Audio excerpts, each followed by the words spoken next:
Screen मेरी visible है सबको?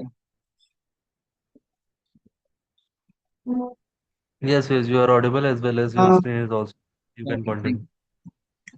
you. Good afternoon, everyone. And today we'll be starting with another topic related to Java, and that is Java frameworks. Before starting this topic, let me tell you that from now onwards, we are moving on to some of the very basic and most important concept related to Java. And from here onwards, we'll start with the implementation part as well.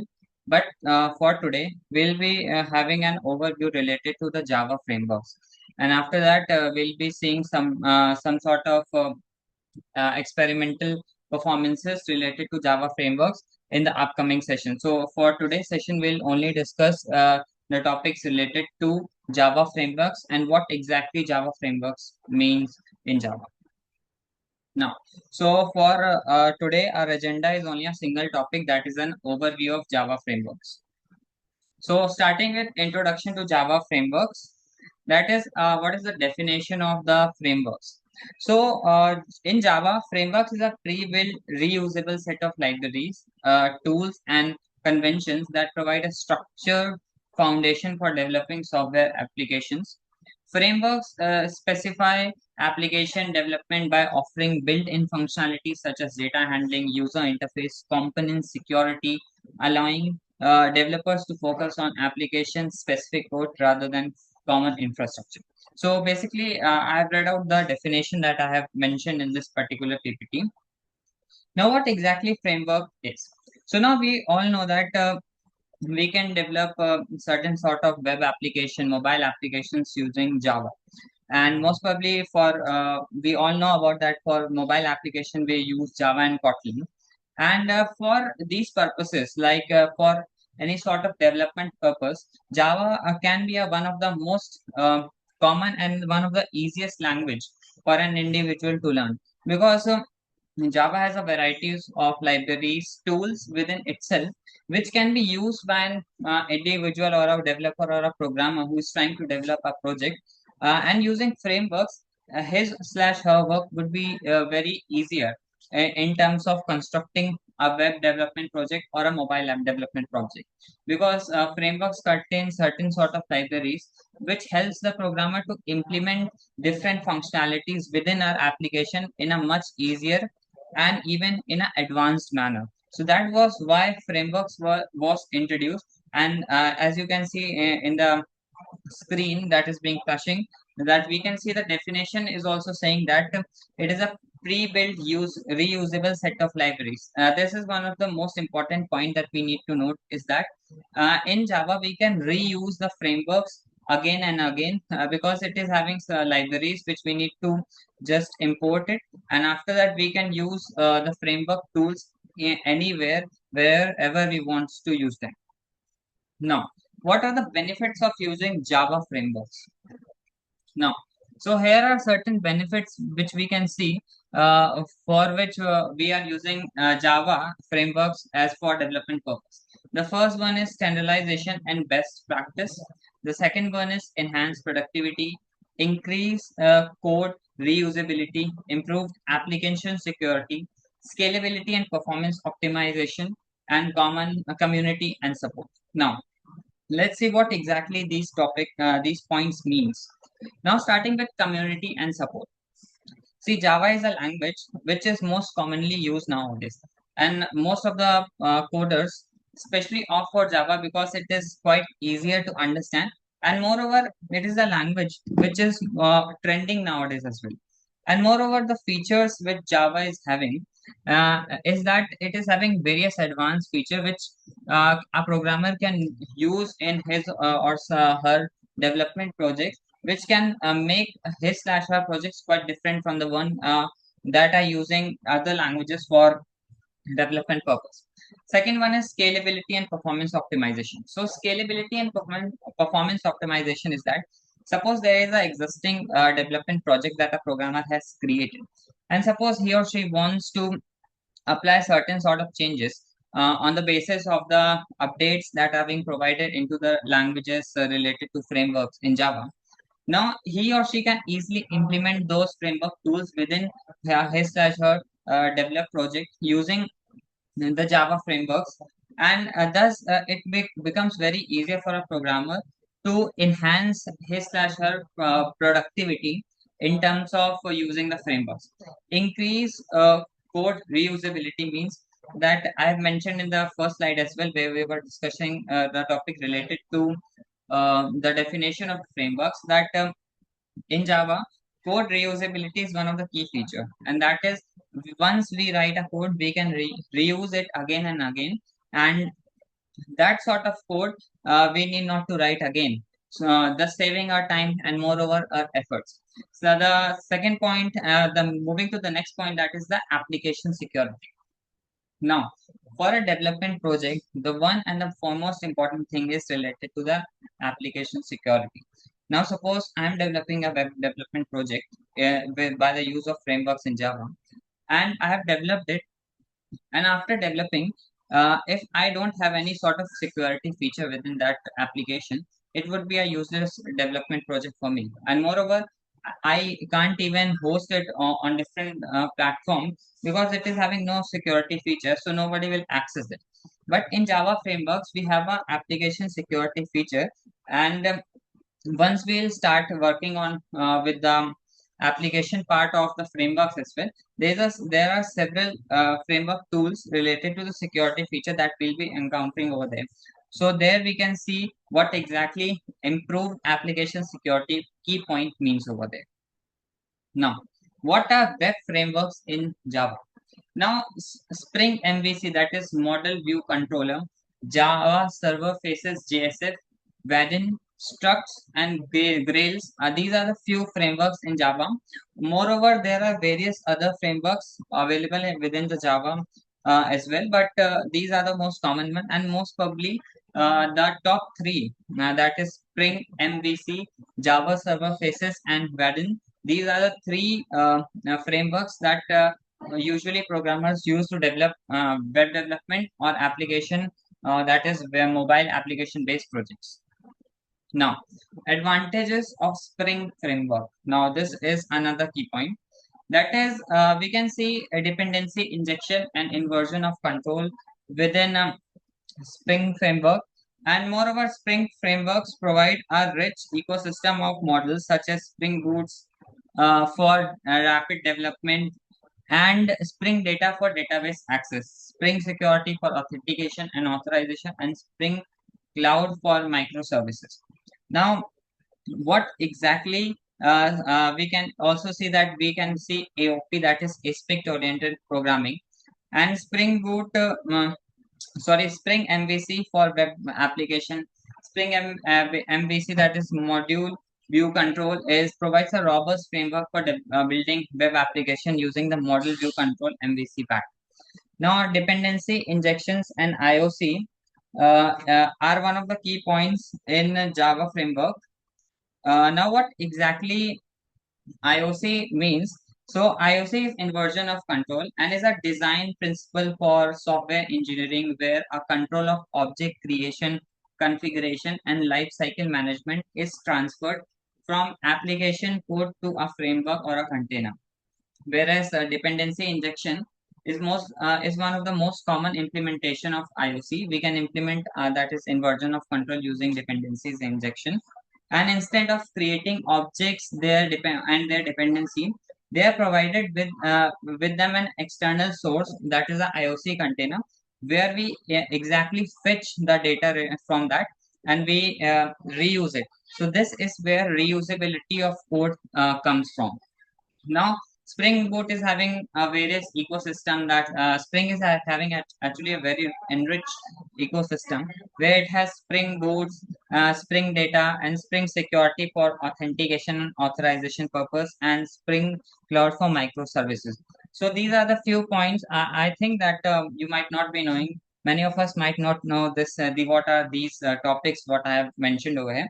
But once we'll dive into this particular framework topic, it would be one of the most easiest topic you will see when you will again read about it in the future related to the frameworks. Now, AOP is another important concept, and it is one of the key concepts. We might have heard about OOPS, that is object oriented programming in Java. Now, what AOP is exactly what about? So, AOP is a aspect oriented programming, and Java is a programming paradigm that allows you to modularize cutting edge concerns such as login, security, and transaction management, and that cuts across multiple parts of your application. Now, there are certain key concepts of AOP, that is aspect, that is it is a modular unit that encapsulates cutting edge concerns and moreover advises, that is the action taken by an aspect at a particular join point. So what now you will be thinking of, what is exactly a joint point? A join point. So a join point is a specific point in the execution of a program, such as a method calling or a exception handling, where the program works on to a specific idea, and from there we connect two different programming topics together and try to find out a logic from there. So this is exactly what join point means. Now, we're moving on to one of the frameworks, that is Java Server Faces, that is JSF. So JSF is a Java based web application framework that signifies the development of user interfaces for Java Enterprise Edition application. So, and it is a part of our official Java Enterprise Edition specification, making it a reliable choice for enterprise application, and it needs a standardized component-based approach to for building UI layers. And moreover, JSF is a component-based framework, meaning that it uses reusable UI components like buttons, input field, data tables to construct web interfaces. Now, these components are rendered on the client server and processed on the server side, allowing users to focus more on functionality rather than presentation. Now, so basically, JSF is a Java based web framework tool, which we, as an individual or a programmer, you can encounter if you are using frameworks for development purpose. Now, in this, just like HTML and CSS, in JSF also, we have certain fields like that is button, input, and data table. Now, in HTML and CSS, we were having these as a form of a tags, and we were using it for different functionalities. Similarly, in JSF, also we can use buttons, input fields, and other functionalities are even there for images, video graphic animations, etc. So we use these type of components over there to construct our attractive web application for our user to use. So this is exactly what Java Server Faces, that is JSF means. Now we'll move on to another framework, that is Vaadin. So it is a component-based architecture. Vaadin is having a very component-based architecture and is one of the most popular Java frameworks for building modern responsive web application. Unlike traditional Java web frameworks that separate front-end and back-end development. Now, Vadin, it is actually a modular based Java framework tool where actually we create one complete website with the help of a responsiveness feature. Now, obviously, responsiveness is one of the key points while constructing a web application or a mobile application, because if a particular application is not fully responsive, then there is no use of creating such web application again, because then the idea and the agenda for which the application is created, it is not fulfilled. So now, what earlier used to happen, that we used to create front end portion of the website again, and with using some different frameworks, back end using different, and then we used to club them together, and we used to use other responsive application frameworks over there to provide it with a responsive feature. But in Vadin, the updates were provided, and moreover, using this particular Java framework, we can create a single application, and we can even provide the responsiveness feature to that, thus making it very easy for an individual to work upon and use this. So this is a feature of Vadin, and as you can see, the content related to Vadin is being provided, so you can read out from here. And moreover, the I'll provide you with the PPT of the PDF of this particular PPT as well, so you can refer it from there. So let's move on. Now, what is Dropwise Wizard for RESTful APIs? Now, Dropwise Wizard is a Java framework designing specifically for building high performance RESTful web app services. It combines popular libraries and tools in Java ecosystem to create a minimalistic framework that perfects for developing, deploying, and monitoring RESTful APIs and microservices. Drop Wizard emphasizes simplicity, stability, and reliability, making it a top choice for developers who wants to create scalable and efficient web services without expensive setup. And simply, Java Wizard is a Java framework design that I think this is exactly the duplicate of that. So sorry for this, but as we can see that Dropbox Wizard is a framework tool. And now we might have seen APIs, and I have discussed about APIs as well in my previous videos as well when we discuss about a topic related to APIs. That yeah, in Java also we can use APIs, but in Java there is a special feature related to the RESTful APIs. So now what RESTful APIs does that it makes the programmers job very easy by providing them microservices and several deployment services which is to be used by a programmer for deploying and working on the website on his or her development project, which makes their project quite different from the one who are creating using certain sort of different libraries and other languages. So Dropwise Wizard will also see this when we do the implementation part, and I think we'll understand related to Dropwise Wizard more clearly over there. Now, what we'll moving on to AOP. So we have already covered, I think, the topic of AOP, but let's read out the content what I have mentioned over here. So aspect-oriented programming, that is AOP, is a programming paradigm that complements object-oriented programming by allowing the separation of cross-cutting concerns such as logging, security, transaction management, and error handling in Java. AOP enables developers to define aspect modularized behavior that can be applied across various parts of an application without modifying the core business logic. Now, an aspect is a model that uh, encapsulate a concern that cuts multiple classes or components. That is, for example, logging, security, or performance monitoring can be considered as aspect. And we talked about join point as well. A join point is a special point in execution of a program, such as a method call, objects instantiation, or field access. And it is where an aspect can be applied. So this is the content which I have previously discussed in one of the previous slides. So I think there is no requirement of discussing it again over here. Now, another point is why to use frameworks. Now, there are some points that we need to see that why we need to use frameworks. So, using Java frameworks offers several advantages that can significantly enhance the developing process and the quality of application. Here are some key reasons for considering using Java frameworks. The first one is rapid development. Now, reduce development time. Now, development time can be reduced in Java using the frameworks that we are including within Java for development purpose. As I mentioned that the frameworks that we are using in Java are inbuilt libraries that the Java provides, and moreover, it is quite faster as compared to the other one.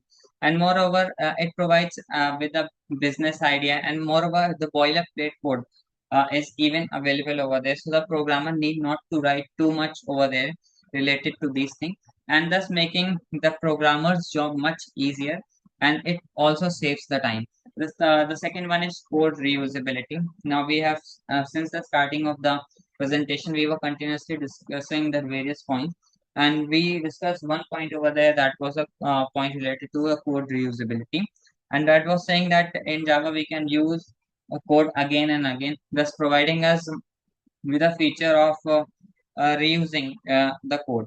And thus, that is the reason why you call that Java is a reusable code editor language. Now, the second one is consistency and standardization, that is code standards.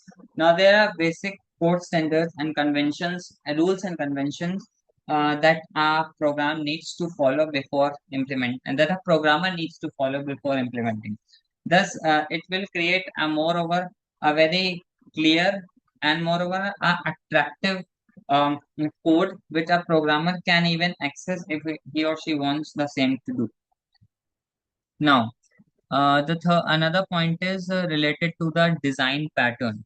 That is, many frameworks are built around established design patterns, encouraging developers to use proven situation to common problems. So these are the few reasons why we must use the frameworks out there. Now, related to the conclusion part. So, utilizing Java framework is a strategic choice for developers, aiming to enhance their productivity, maintainability, and application quality.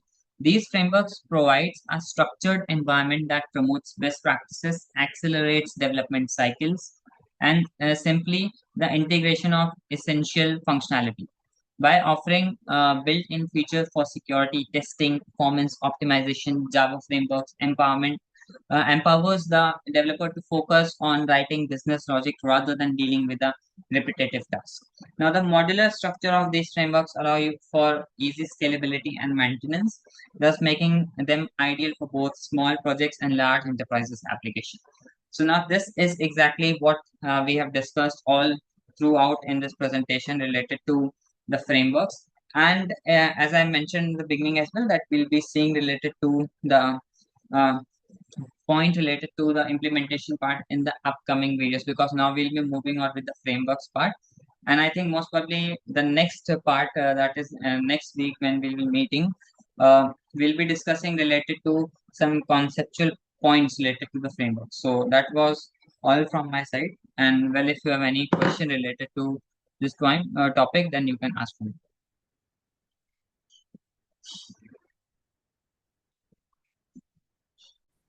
Yeah, sure. Yeah, Pranjal, you can start now. Yeah,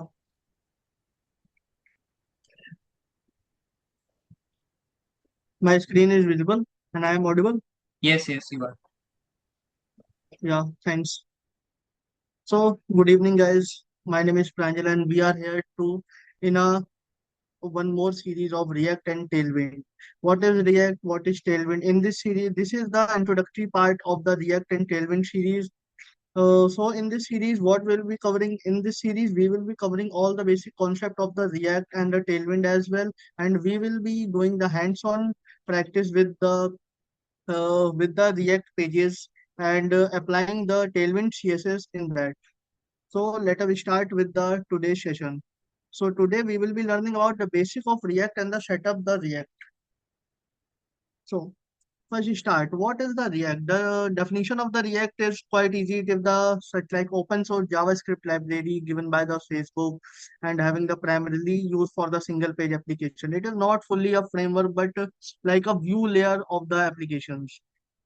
Now, why we are using the React? What are the key features of the React? So it make us bound to use it in place of the traditional JavaScript and other things such as the HTML, CSS, and all that we are using here. The component-based architecture. Now, what does the component-based architecture mean? The component means that there is the one is the component basically means the group of the items. The group of items such as you are making a header of a particular page. In the header, what you are having? You are having the different type of the links and the buttons, the text, and many other things. Then that a particular header, we can call it as a component. That component we will be rendering here. What are the declarative syntax? The declarative syntax means it will change everything according to the state and props. What does it means? When we are using the traditional HTML, CSS, you are going to each and every component and changing it changing it by the hard code. Suppose you are want to change when you are clicking on a particular button, you want to redirect some particular pages to the home page, about page, and many other things. But in this, we are simply describing the UI where the React automatically updates the data and changes it. What is the virtual DOM structure? In the previous series of the HTML and CSS, I have tell you about the virtual DOM, means the virtual document object model.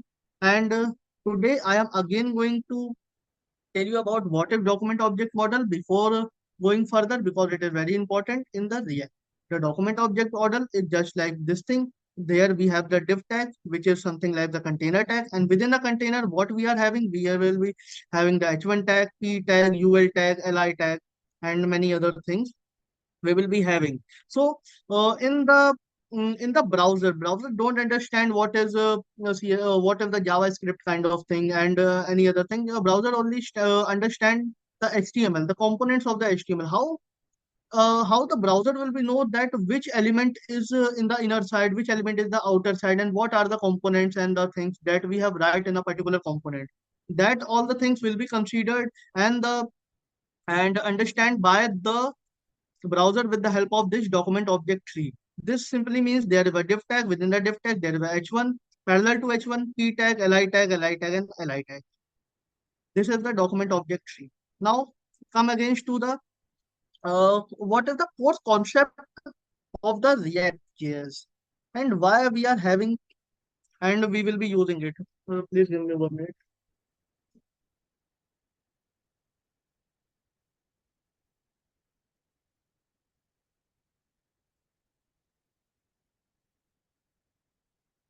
Yeah. What are you saying, What Pranjal? is yeah? Are you Can I saying start? anything? No, no, no. My battery was low, so I was plugging the charger. Okay. Okay. You So can what are the continue. core concept? Yeah, thanks. What are the core concept of the React JS? The core concept of the React JS that why we are using it like the JSX format. What is the JSX format? Suppose you get a power to write the HTML text, the HTML tags within the JavaScript. So it will be very magical to you and it will be very easy to make all the things rendering. Same thing we got in the GSX. GSX allow you to write the HTML tags, HTML syntax within the JavaScript directly, not making the JavaScript file separately. What are the states and props? The state means from one state you are going to another state. On clicking on a particular button, you are going to a different state where the content of particular thing is changed. What are the props? The prop basically means the properties that we have in the JavaScript, the key values pair within the curly brackets, like this, like key, and after the key, we will have the values. These are all the things named as the props. They are nothing different. So, what are the next thing we are going to see it here? Why we are using the React? We know about the functionalities of the React, the efficiencies of the React, and why we are using it.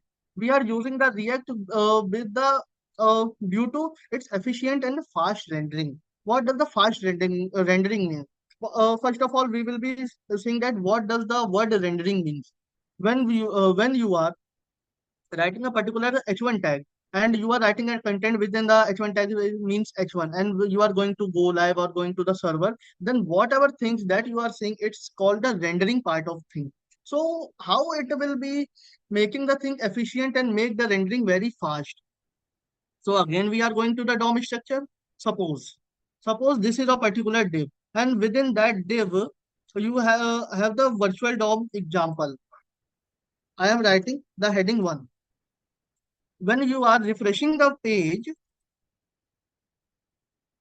refreshing the page, the whole div will be re-rendering, means refreshing in the case of HTML. But in the case of React, the part which is changed, only that particular component or the item will be re-rendered and other things will be as it is. Means if I have write the heading 1 to heading 3, only this h1 will be changed and other things will be as it is. So what do you mean by the reusable component? You have all known about the function. What does the function basically mean? Function takes the parameters and when we are calling that particular function, the work that we have defined in a particular function has been done. And suppose you have to define a function of a add a plus b, which will be giving of the two elements a, two numbers a plus b, the concatenations of the strings, and the many other things. And when you are calling that function, you just need to write the name syntax of the ad and to parameters that it is wanting. So you don't need to apply the whole logic that you have write in a particular method again and again. Same thing we are getting in the reusable component. So again, I am going it here, and this is the DOM tree. Suppose I have made this DOM tree as a function.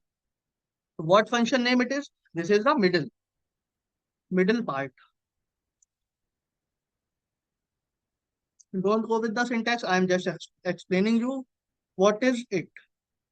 This is the thing, and I am putting all the things within that particular middle part. And whenever, how many times I am calling the middle part, middle part, middle part, middle part, anything, and the same the number of times I am calling it, it will be re-rendered as it is, and we don't need to define that particular sort of function again and again. What is the unidirectional flow? The unidirectional flow for our script means the async way from one direction to another direction only.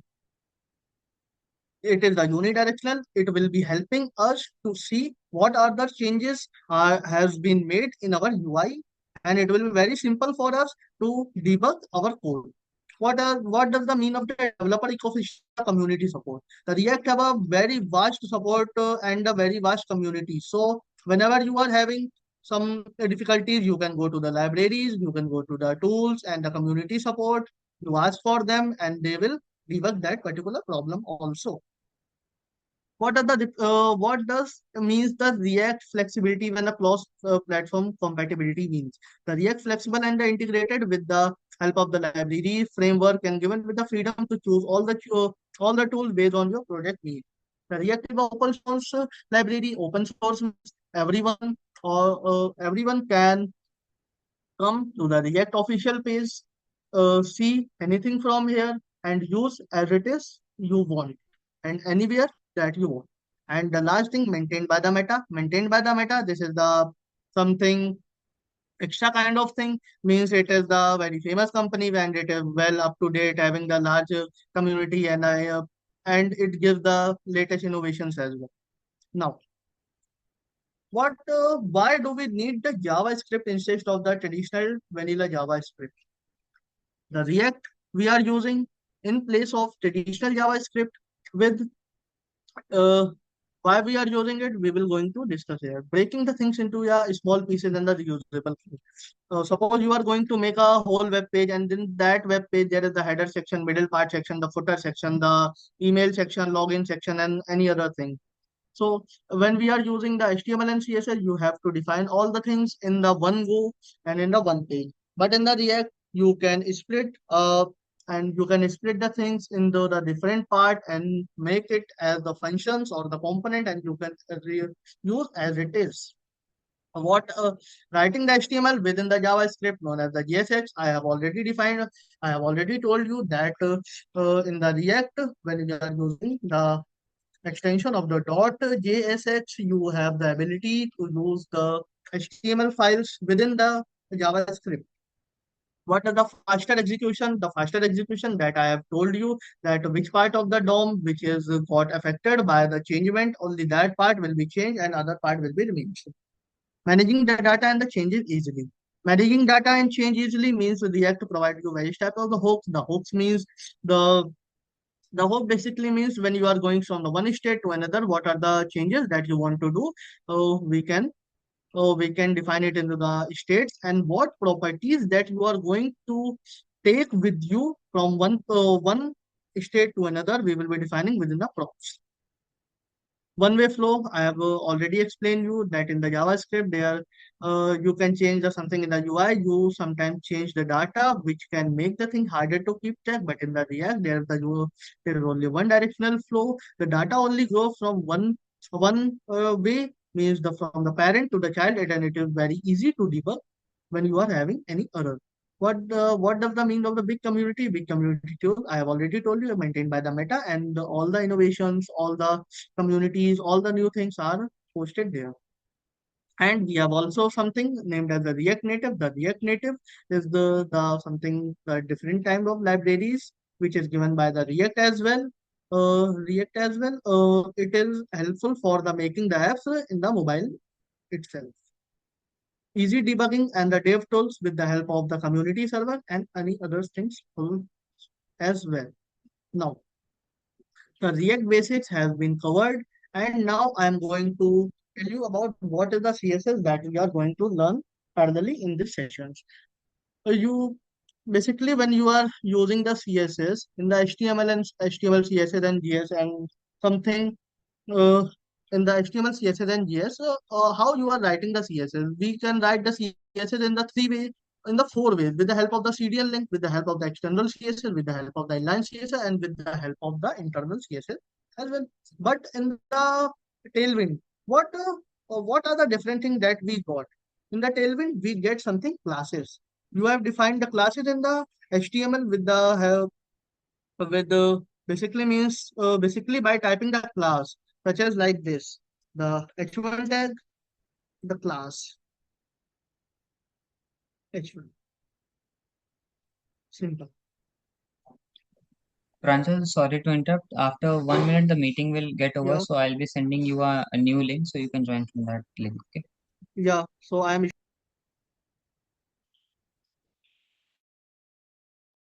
yeah, Suryan, so I am going to left this meeting and joining with the next link. Yeah, sure. Pranjal, you can now start. Yeah, thanks.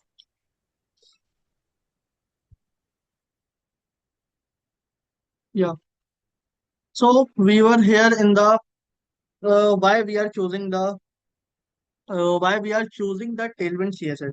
And I told you that we get the classes kind of thing. That the classes means I have right here the class H1 that we have defined it here.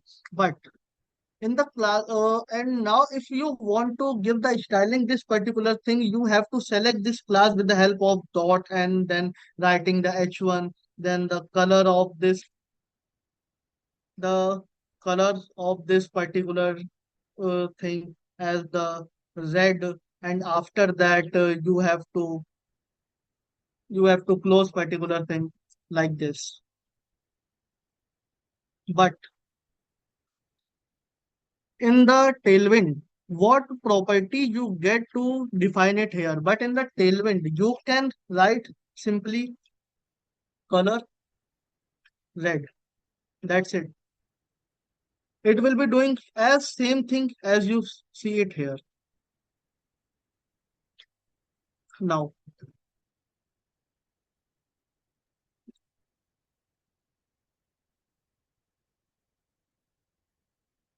Yes, made this thing simple. You in the tailwind when we are using the classes of the tailwind, the all the things, the colors, the height, width, and what type of the properties you want to add are well defined in the previous manner as well. So you just need to call that particular classes, and the property of that class will be automatically re-rendered to your page. What does the mean of the responsiveness? The word responsiveness means when you are going from your laptop to your mobile screen, how the content of your particular web page has changed, so that a user can see all the things as it was seeing in the laptop as well. So the Tailwind provides you the responsiveness by default. You do not need to give the responsive design as it.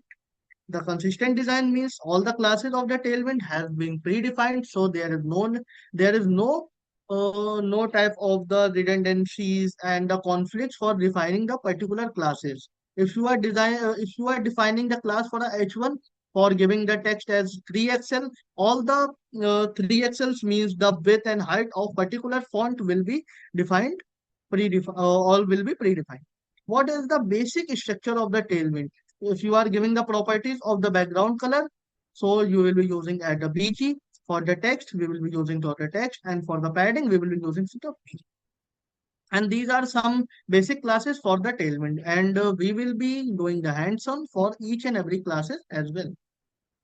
So now I am going to do the setup of the React, or making you more familiar with the React. So you just need to go for the React page or the create React app that we are using for making our React application.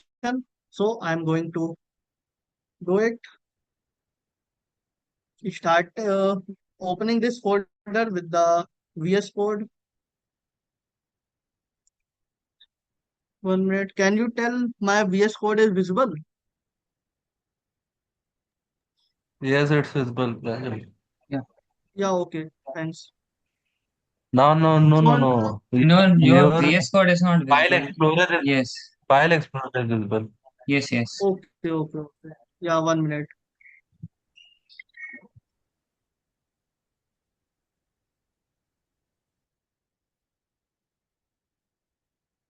For the React, you just need a simple library, the node, for checking whether the node has been installed in your system or not.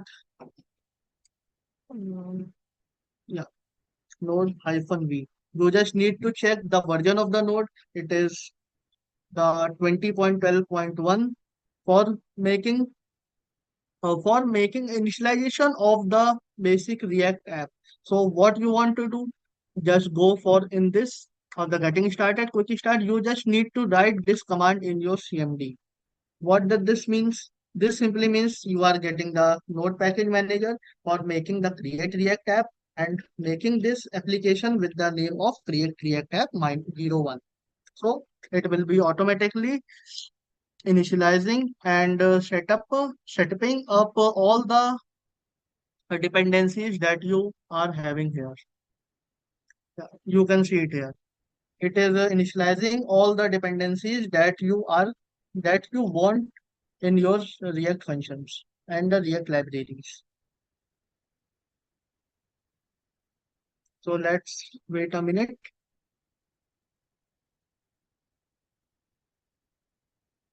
Basically, we have the two ways for setting up a React project with the help of the create React app and with the help of the Vite.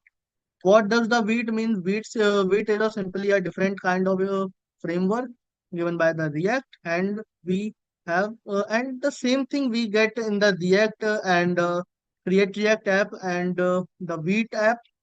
The difference is this that in the Create React you have seen that from last 1 minute it is just rotating and getting all the dependencies, and it take a lot of time. But in the V tab, it takes the very less time as compared to the Create React tab.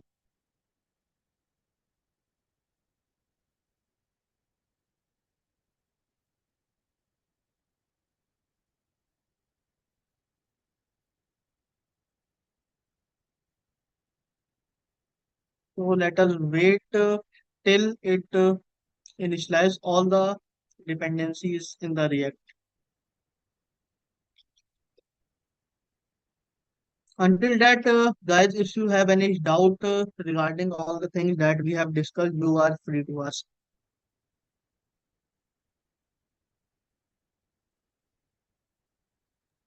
No, Pranjal. Thanks.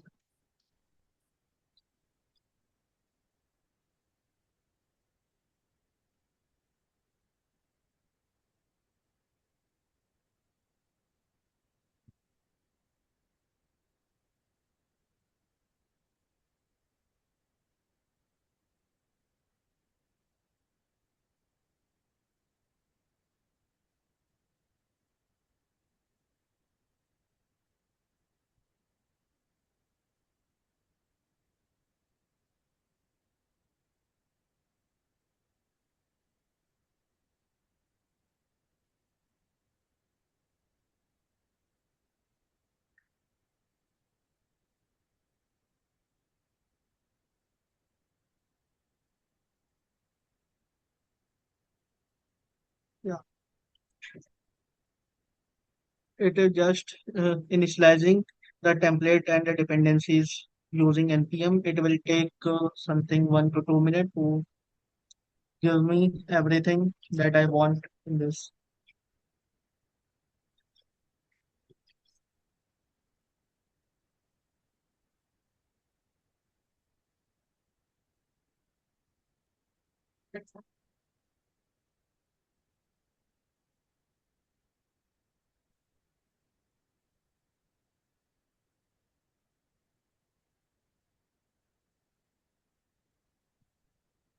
Yeah.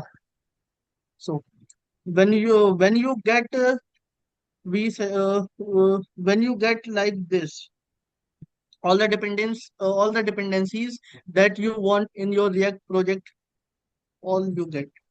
So it is saying to me to change the directory to the CD my app. I am doing that, and after that I will be writing a simple command of npm start. Let's see what it is.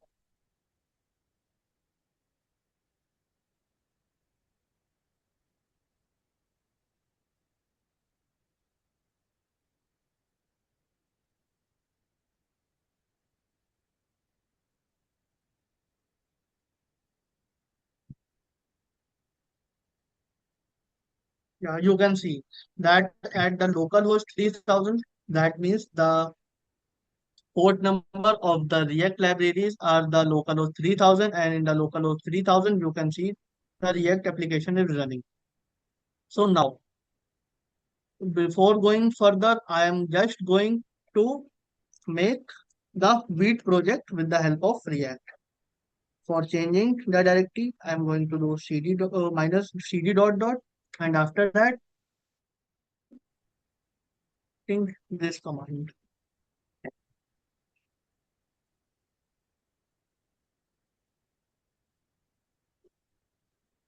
You just need to basically we are using the tailwind in that, so we will be getting all the dependencies of the Vite in the tailwind as well. So we will be going for the get started. It is the libraries and the framework, and after that I am getting for the Vite. So what does it say? It just tell me to write this particular command in my terminal. So I am coming to my terminal, and I am just going to write the my project 01. And after that, my project 01, it is getting proceed to Y. And after that, it is asking me to select which type of the libraries I want to use. I just want to use the React, and within the React, I want to use the JavaScript. So everything is it is here. So when you are using the CD, you just go to your current directory where you have installed the Vite folder, and after that you just need to do the npm install. In the npm install, it will be installing all the dependencies, all the files, libraries to your Vite project that are necessary to make your React project functional. So you can see it here. It is very fast as compared to the Create React app, the traditional way that we are using it here. So within 30 to 40 seconds, it will be downloading all the dependencies that you are that are required for the React app.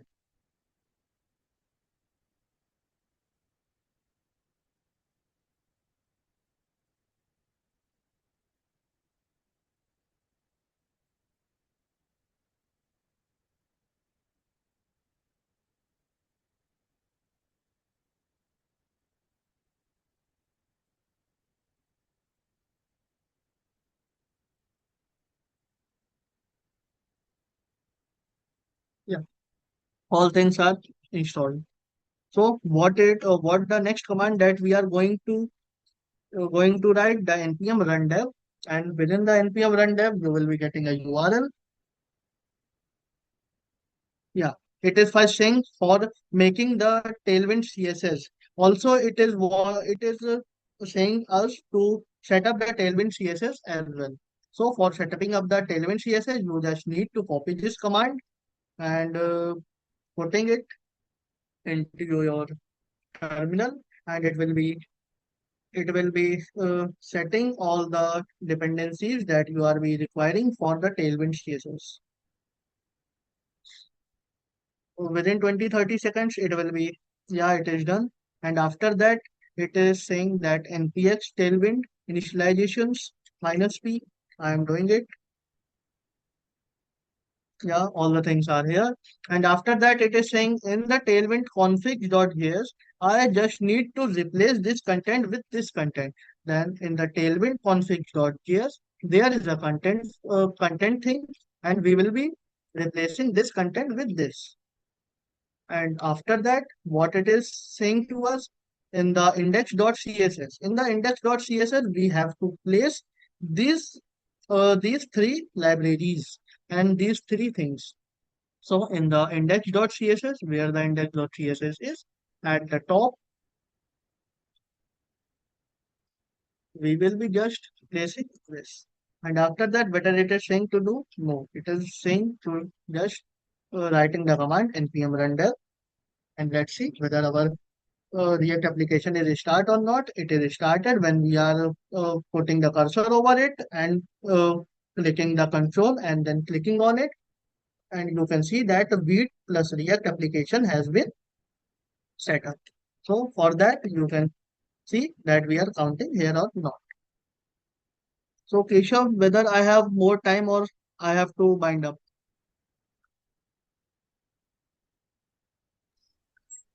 You have time. If you Keshav, want to continue, you can. yeah, I just need 2 to 3 minutes. Okay, you can. Yeah, yeah, thanks. So let's see what are the difference between the create React app folder structure and the with React folder structure. In the source of the create React app, we will be having the app.css, app.js, test app, index.css, index.js, and the logo, and two more libraries. And in the weeds, we have the assets, app.css, app.js, index.css, and main.js. But mainly, we will be using the weed structures. So let's trim all the unnecessary files that we are getting. We are getting the app.css. We will be we will be deleting everything in the app.jsx from this function to the last function, the return part. From this div, I am I am just removing all the things. I have removed. I will be just writing a simple div tag with within the h1 tag and hello. Let's see whether I am able to see it or not. Yeah, you can see it here. What the things I have written here, I have seen. So what does this mean? The count state, use state. No need to worry about it. We will be learning all the things in the further. So in the index.css, we have deleted all the things. So we just need to delete all the CSS properties except these three. So what we see, the basic structure is being followed. In the main.jsx, we don't need to alter anything, and in the app.jsx. So let us see whether the Tailwind CSS has got set up or not. So what simply we need in the Tailwind, in the traditional HTML and CSS, we have the classes, but in the Tailwind, the classes, but in the React, the class has been the protected name. So we will be using the class name. In the class name, I just want to add the text yellow and 700. So let's see what happened. Yeah, you can see it here. Its color has been changed. And after that, I want to do the text 3XL, 5XL. Right, text 5XL. Yeah, it got enlarged. What if I want to give the BG of yellow 300, the BG of yellow 300 has been set up. And after that, for the padding of 4 pixels, I am using the P4. A simple thing, you can see it here. When you are hovering at this particular P4, you can see here the P.P4 is the class name, and after class name, we get the padding of the one REM. And when you are hovering over the BG, over the BG, the dot BG yellow 300, you get the opacity of the one and the background color as well. You can see it here. And after that, if I write the margin of the one, you can see it here. It got the margin of the one. And if we want to add some more features in the next heading, I just write the h1 here, and let's see What I want to use it here? I want to use the hello. And suppose I want to write my name here. I am just writing the Pranjal. Let's see. But it is showing here the hello Pranjal. What if I want to change this name? I want a variable and putting the name of this name here in the variable. So let's see. Let's try. I am using the let name is equal to source content.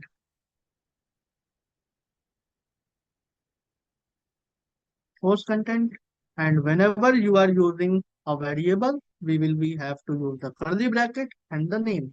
So you can see it here, it has been changed to the source content. So I don't need to change particular thing in the name. I just need to change the things in this. You can see it here.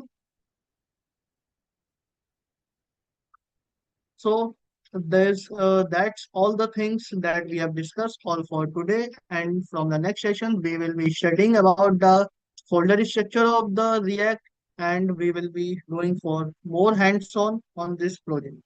Thank you.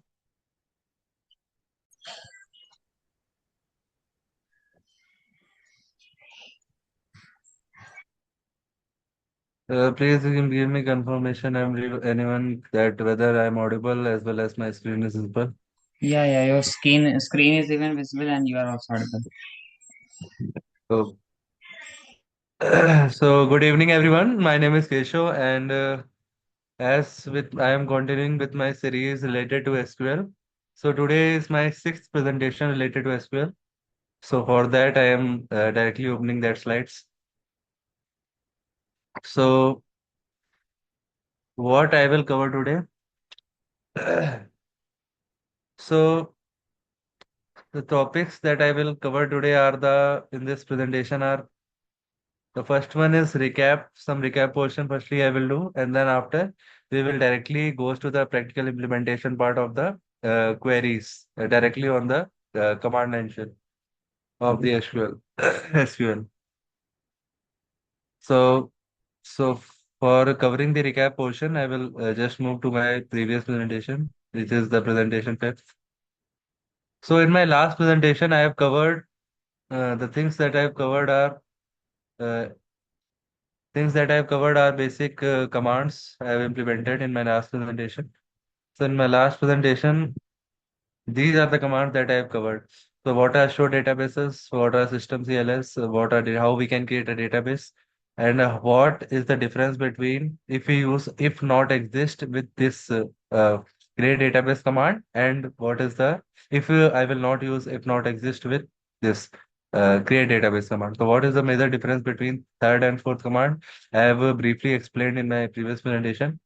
And then after, if there are multiple databases, and if I want to select one of the database from the list of databases, then at that time, I have to use this use command.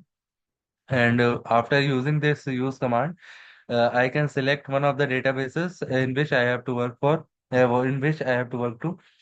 So now next are the what are the how we can see which database is currently selected. So for that I have to execute this six number query, which is a select database. This is used to say in which database I am currently in, or I am currently working in. Now next is the seventh command. In this I have tell you how we can totally delete a database if that databases exist in our databases. So how to delete that database permanently? We used our drop command. And I have also explained you about what is the major difference between seventh and eighth command. If I will use if exist with that command. So these are the commands that I have covered. Then after I have executed the show tables to show all the tables that are particularly inside your database. Then after how we can create a table inside the particular database. So this is the way by using a create. Sorry. So for use by using a create table. So this is the way. So inside this create table structure, firstly I have to write the name of my table. Then after the attributes that will be there inside my table, I have to define those attributes. So I have to write first attribute name, and then after what is the data type of that attribute, and then after what are the constraints that are related to that attribute. So these are the things that I have covered. Now next is that is if there is already exist a table name with the table name for which I am making for. So if that table is already exist, then if I will use 10 command, then it will be give me that it will give me an error. Now to prevent that error to occur, we can use if not exist. So if I will write if not exist with create table command, then due to this it will be first check whether that table is exist in our database or not. If exist, then it will not create a new table, and if not exist, then it will create a new table according to the definition that I have provided with that create table structure. So this I have covered. Now next is what is describe table name, DESC, or describe table name. So this query is used to see all the structure, basically the structure of our table, whether which attribute of a table is which data type, what are the keys that are directly related to that attribute. So for that, all things we use the describe table commands. So after covering this commands up to 13 number, now after 13 there are commands related to inserting in our table. So from 13, I have started with how to insert data inside a table. So these are the ways how we can insert the data inside the table. The first one is insert into and then table name and the values which I want to insert. So if I want to insert the multiple values, then we can follow the 15 number query, which is a insert into a table name and then values. And then after writing that values word, we can write all of my multiple data that I want to insert in my table. So these are the up to this these are the commands I have covered in my previous presentation. So this is covered. So topics that I have to cover in today's presentation is the recap portion that I have just completed. Now next is the SQL commands or queries practice. So for today I have written some of the commands that I will execute today. So firstly, for executing that, I will have to open the command shell. So this is a MySQL 8.0 command line client. So simultaneously, I will open both so that it will be easy for you to see as well as you can all easily relate with me. So that's why I will open first. Okay.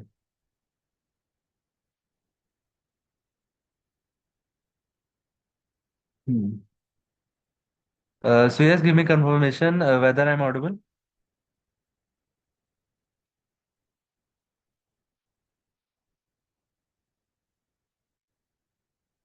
So I will continue with my today's commands. So before seeing the practical implementation of today's commands, firstly I have to open this MySQL 8.0 command line shell, and then after I have to re-enter my password, which I have which I have registered while during the installation part of this MySQL server. So I will enter my password, data, and then enter. So right now I'm inside my server. And system CLS is the command to clear the screen. So, so firstly, I will execute the show databases command to see how many databases are currently in my server. To show databases, and then after enter. So here you can see these are the list of databases that are currently in my server. So to see which database is currently selected, I will use the command like as select data bases and then parenthesis and then semicolon. Wait a minute, I think database. Select databases, maybe say yes. So select database. So it currently here you can see no in all these list of databases currently there is no databases selected currently. So firstly, before working or inside any of the databases, I have to firstly select it. So for selecting any of the database, let's say I have to select the database named as this demo database. So wait a minute. Firstly, I will clear the screen. System CLS. So for selecting, I will use this use command, use, and then name of the database. So my name of the database that I want to select is demo, and then DB. So demo database, and then enter. Here you can see I am getting the answer as database changed. Now, if I want to see whether my database is currently selected or not, so again I will write the command as select database and then enter. So here you can see uh, right now I am getting answer as demo DB is currently selected. So when I previously executed this select database command, here in this portion I am getting as null because at that time no database is selected from our list of databases.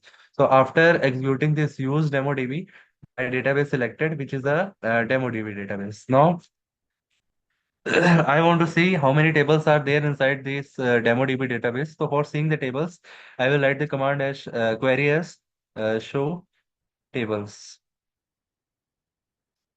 and then enter. So here you can see right now inside my this demo database, currently there is one table is existing which is named as student table. So to see the structure of my already existing table. So I have to so to see that structure, I have to use the command as desc, which or describe and then table name. So firstly, I will use like desc, or I can also use like full name describe, descri describe, and then name of my table, which is a student, student. So here you can see the table student consists of the attributes named as name and then roll number. The name attribute is of type varchar 50 and the roll number attribute is of type integer. So and these are the rest of the things that are that I have while building that table student, I have allocated these other features also. So here you can see right now in student table, this is the structure of a student table. And now if I want to see all the data of my student table, so how many rows and columns are there exactly and what are the data that is exactly there inside my table. So for seeing that, I will I will write the query as wait a minute, select and then star. So star is basically used when I have to see all the contents of my selected table. So let's say I want to see all the rows and columns of my table student. So for that purpose, I will write star. So it will print all the rows and columns with that registered in that rows. Me. So select all and then table name. Select all from wait a minute.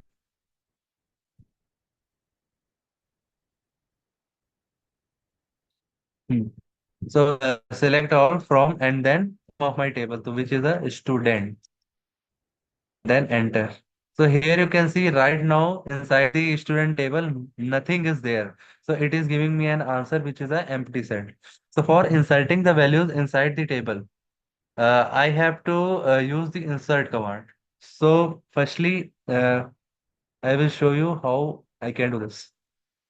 So let's say currently which of the database is selected. So demo database is selected currently. So now what can I do? So for inserting the data, I will write the command as insert, which is the 16 number. Here you can see in my the left portion in the left side of my window. So insert and then into and then table name. So what is the table name which I will insert the data? Table name of my table is student. So insert into student, student, and then the attributes. So what are the attributes there which is there inside my student table? The attributes names are name and then roll number. So I will write here as name. Wait a minute, name and then roll number. So ROLL roll number. And then after writing this, I will write what are the values. So I will write values values, and then the multiple values which I want to insert. So let's say I want to insert. So name is of type varchar. So firstly, I will write one name as Keshav, and then after what is the next thing, which is the roll number. So let's say 90. So this is my first value. So now if I want to insert one more value, then I will write comma separated by comma, and then after I will write a new uh, data set. Uh, Data set or tuple, I have to say. Now let's say the next name is let's say Vedant. So Vedant, and then let's say roll number of his is 45. So after successfully inserting all the things, at the end I have to terminate it by semicolon and then press enter. So wait. So here you can see I am getting an answer as query okay, two rows affected and records. So this is my the query which I have successfully executed is this. And now, if I want to see whether my data is successfully inserted or saved inside my table, so for that, I will again execute the command as which is a select all from student. And when I will press enter, here you can see this is the data that I have just saved inside my table by using this insert into student. So these are the way how I can insert inside my student table. So now this is a 16 number command that I have successfully executed. Now I am moving towards my 17 command, which is a this let's say firstly before executing the 17 command, uh, firstly I will read this, which is the we can also create a table inside a database without selection of any database with use command. So in my previous scenario, what done? So from all list of my database, actually, I have selected one of my database is a demo DB, and then after select database, I am trying to insert some data in my student table which is there inside my demo DB database. So this is the wait a minute.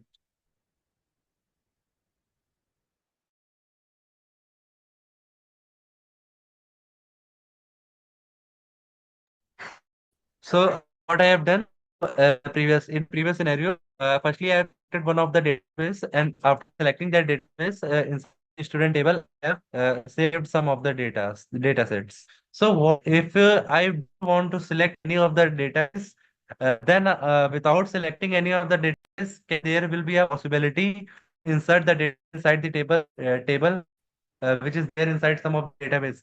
मतलब मुझे करना ही है कि पहले मैं क्या कर रहा था, अगर मेरे पास डेटाबेस लिस्ट थी पूरी, तो उसमें से मैं एक सिलेक्ट कर रहा था और डेटाबेस के अंदर टेबल के अंदर जाके मैं डेटा सेव कर रहा था। अब मेरे पास सिनेरियो जो मैं नया मतलब बता रहा हूँ आपको, उसमें मुझे क्या करना है, मेरे पास डेटाबेस की लिस्ट अवेलेबल होगी, लेकिन मुझे बिना डेटाबेस सिलेक्ट किए किसी एक डेटाबेस में जाकर टेबल मतलब डेटाबेस सिलेक्ट नहीं करना है, लेकिन किसी एक डेटाबेस के अंदर किसी एक टेबल के अंदर मुझे डेटा इंसर्ट करना है। तो क्या ऐसा पॉसिबल है, या ऐसा मतलब ऐसे या तो टेबल मुझे क्रिएट करना है लेट्स से, तो क्या ऐसा पॉसिबल है? हाँ ऐसा पॉसिबल है। तो उसको पॉसिबल करने के लिए I will firstly I will do like system.cls wait a minute.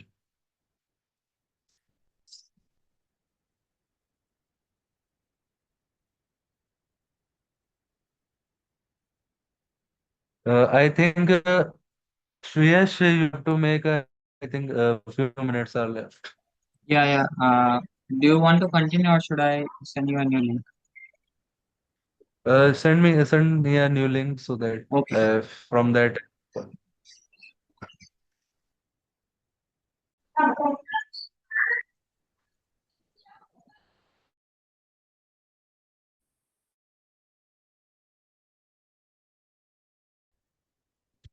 So can you able to see my screen? Yes, yes.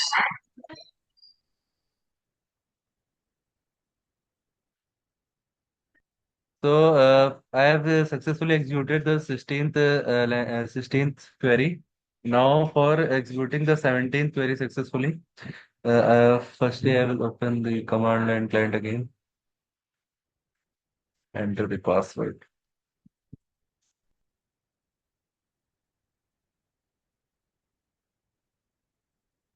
So for executing the 17th query, Now, the scenario before I want to execute the 17th query is like previously from the all the list of databases, if I want to create a table inside some of the databases. So for creating a table, firstly, I have to select one of the databases from the all the list of databases. Now, the scenario which now I'm going to telling now I am want to tell you is like without selecting any of the database, can there will be a possibility to create a table inside some of the database?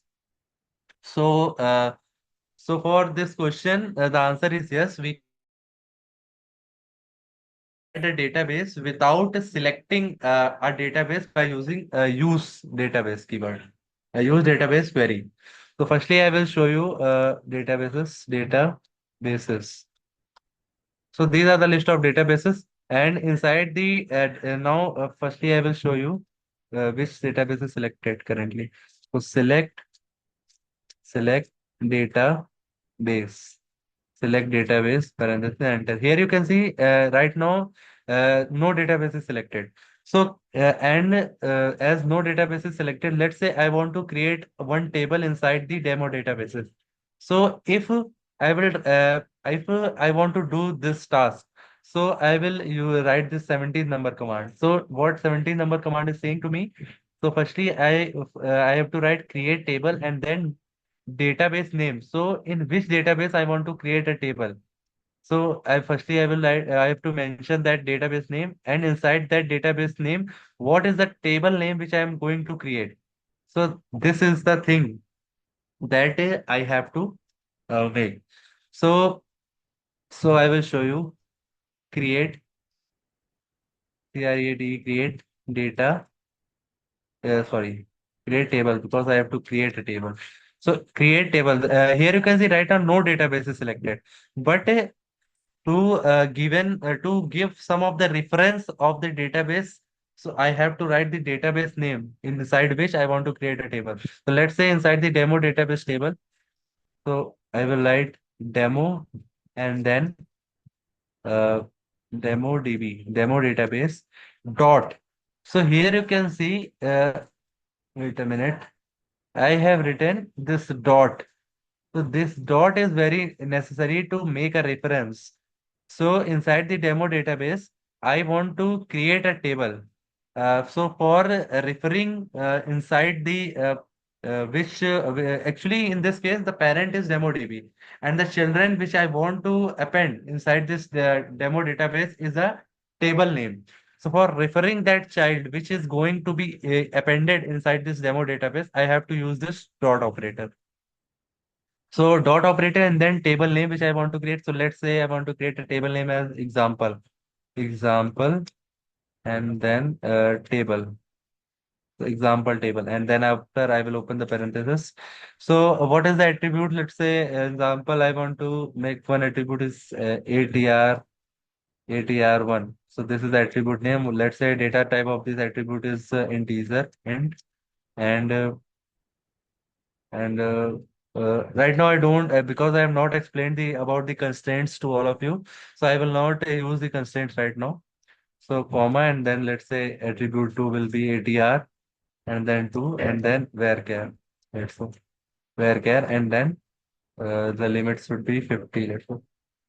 So after writing this, uh, again I will do like I will close this and then semicolon. So here you can see I am getting an answer as query okay, zero rows respected. So without selecting any of the database, I have successfully inserted a table inside DemoDB database. So if I will show you whether that table is successfully inserted or not. So for that, I will firstly select the database. To select data for selecting, sorry, I have to use command use and then demo db db and then enter. Okay, demo db and then enter. So right now, which database is selected? So right now, I am inside this demo db. So for seeing that whether I have whether that table is inserted inside this or not, I will use the query as show tables. So and then tables. and enter. So here you can see example table is successfully saved inside this DemoDB database. So this is also the way to insert the things inside the database, insert the table inside the database. So now I will move to my next command.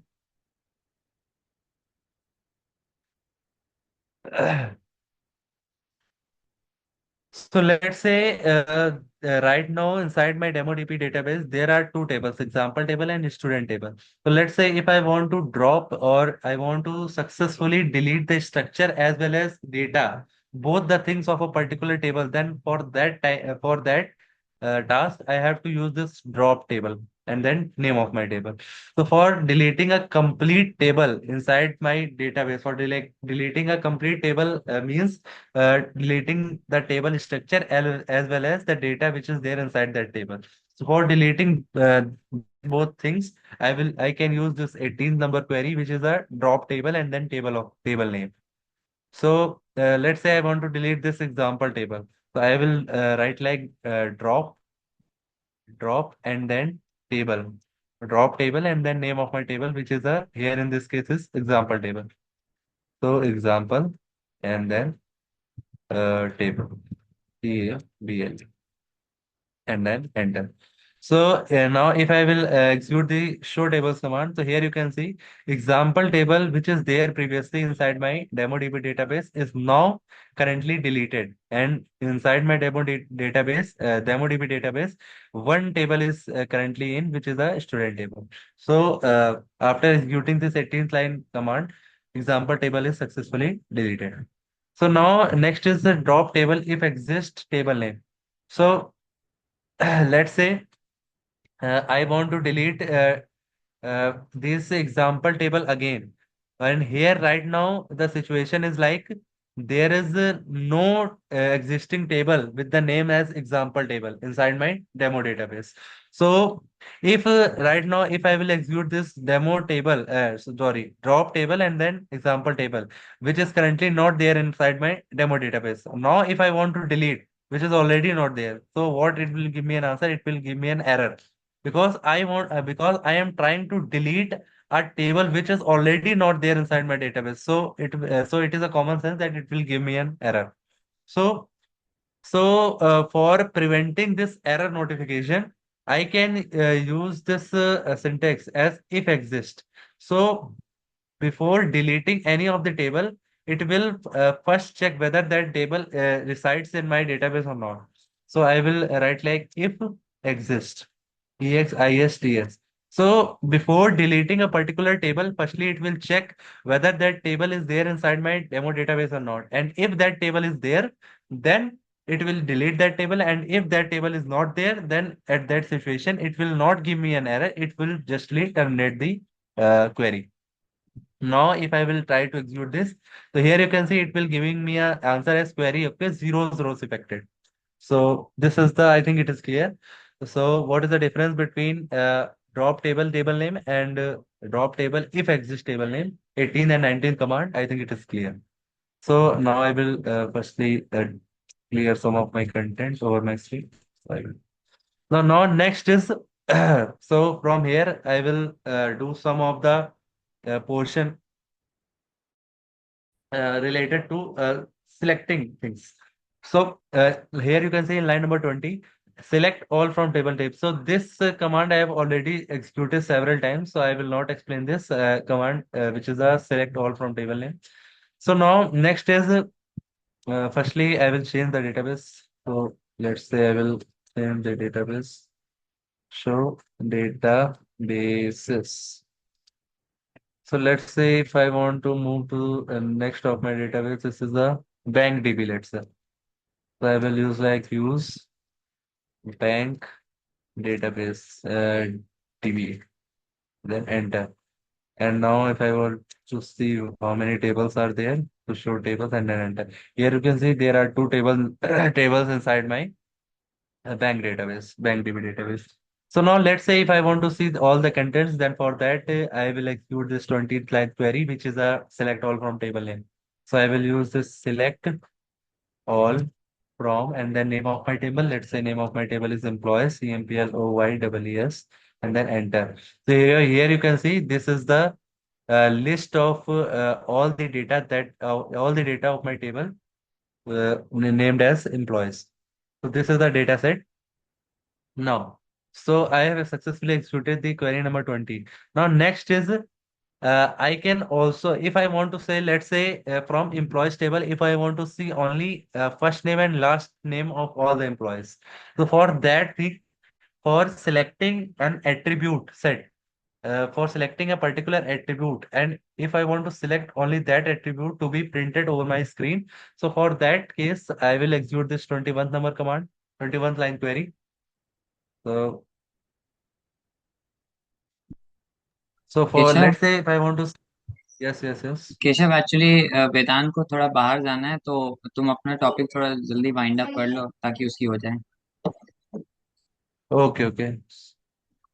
So let's say for executing 21st number command, I will do let's select all. So let's say I want to see only two attributes. Let's say F name, F name, which is the first name, and then after last name, L name. And then, so these are, so right now the situation is I don't want to see all the content. I just want to see the content that is there for my this F name and last name attributes. So if I will execute, if I will press enter, so here you can see from the employees table, I am getting the data set of all these two attributes, F name and last name, first name and last name. So this is a successful execution of this 21st line command.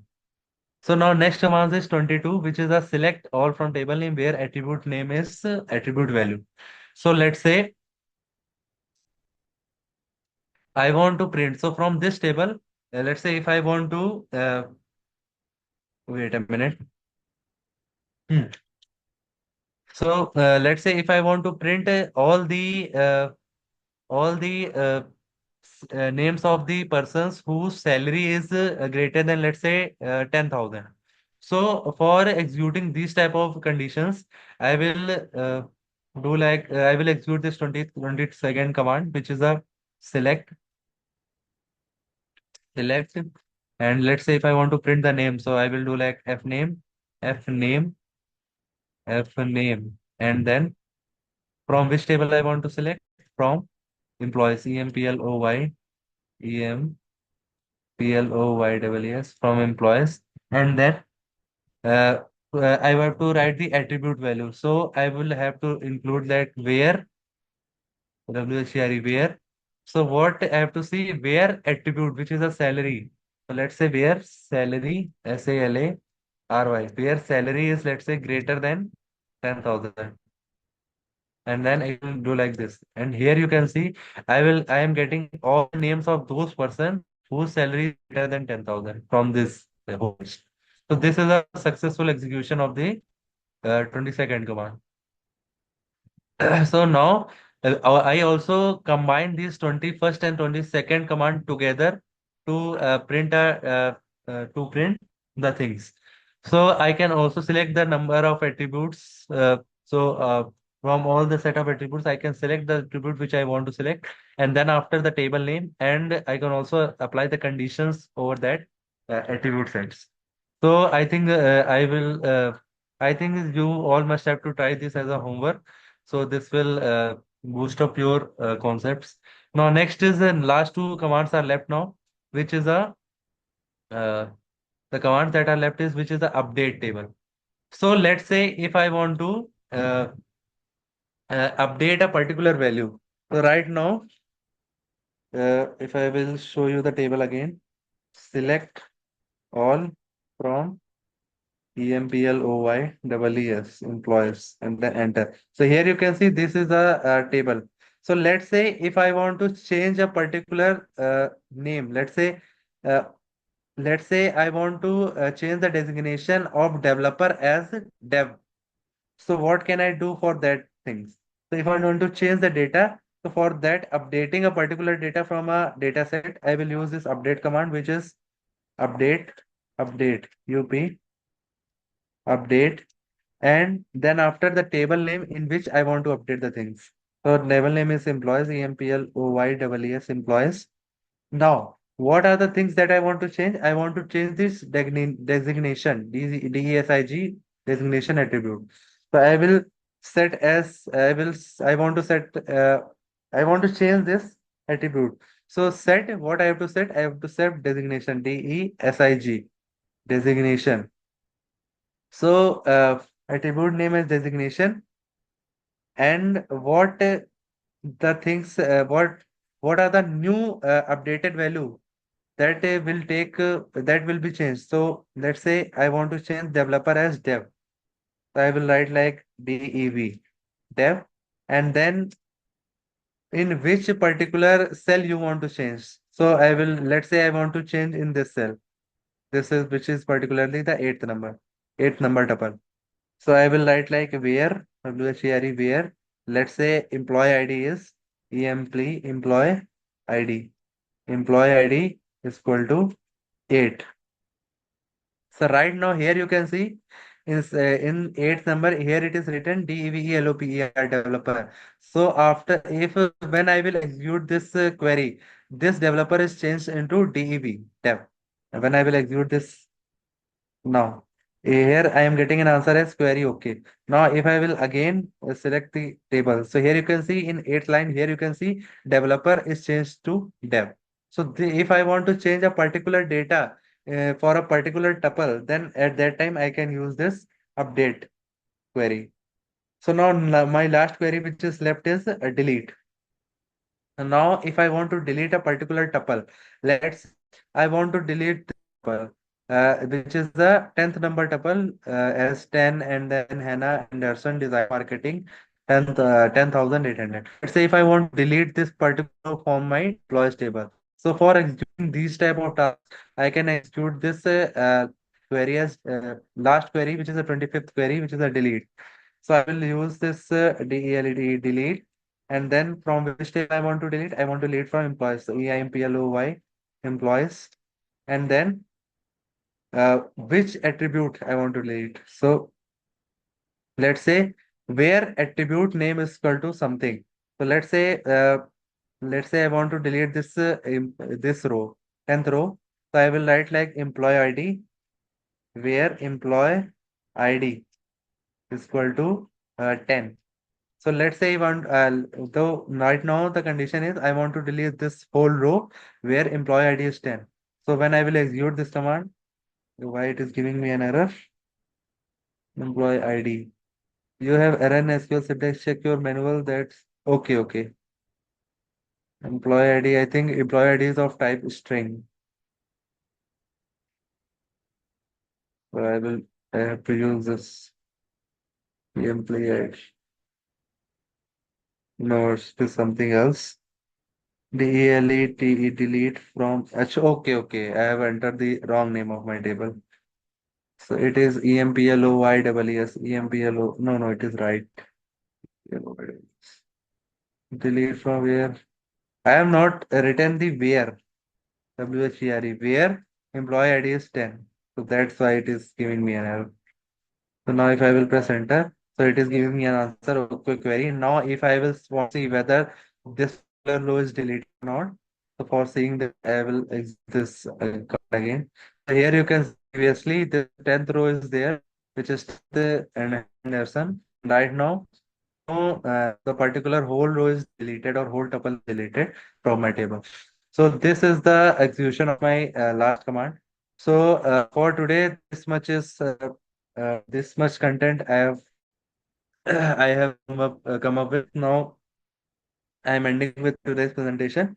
Now, so yes, you can assign to the next presentation to the one who want to present. Okay, thank you.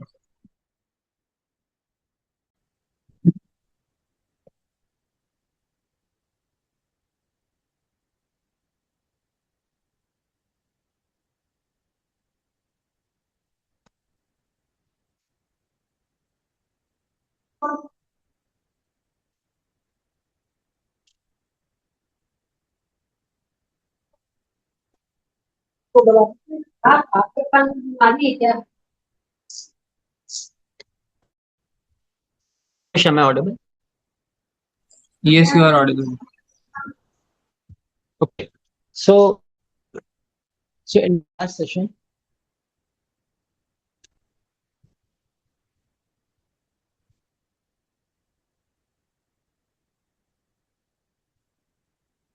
Hello. So, Suresh, so am I audible? Yes, you are audible. Okay, thanks, Suresh. So, at my last session, I had discussed about some file operations, file handling operations. So, I would be continuing with those file handling operations. So, because the meeting was not getting not recorded properly, and that was got vanished. So today, before starting with that thing, we I want to start with a new set of that output finding questions that are based that has been considered at your OA rounds. Okay, so let me start that session first. Then I will be continuing with that. So if anyone wants to guess this particular answer, so I'm giving some few seconds. So he or she can. Otherwise, I would tell up the answer. Okay, so I would be telling them the answer. Actually, the answer that would be coming over here at this part here is that is undefined. Why it is coming as undefined? Because undefined because this is basically a concept of hosting. That is a scopes that has been the concept in your JavaScripts. Because when we actually hosting is simply in simple terms, it means the declaration concepts.